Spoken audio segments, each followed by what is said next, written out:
ভাবতে পারি না, দেখা যায় হচ্ছে ওরা ৮ ঘন্টা টানা কাজ করে রোদের মধ্যে ২৩ কেজি চা পাতা টোকায় এবং এটার জন্য ওরা প্রতিদিন ৳১৭৮ পায়। যে সাফা কবির কোন একটা কাজের জন্য অনেক সিলেটের চা বাগানের আশেপাশে ঘুরে বেড়াচ্ছে। Tell us about the work. So আমার কাজটার নাম হচ্ছে চা গরম। যেটার জন্য আমি আসলে এখানে এসে কাজ করেছিলাম।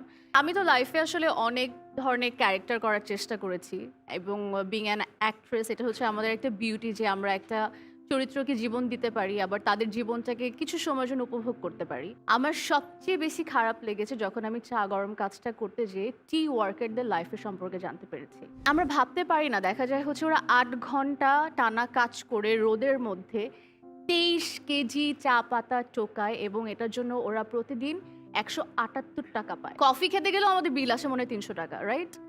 আমার কাছে লাস্ট ডে অফ শুটিং এ একটা জিনিস খুবই মেমোরেবল ছিল। আমি যাওয়ার দিন একটা চাচা আমাকে বলছিল যে, "দিদি তুমি কি আজকে চলে যাবে?" আমি বলছি, "জি, আমি তো আজকে চলে যাচ্ছি, আমাদের কাজ শেষ।"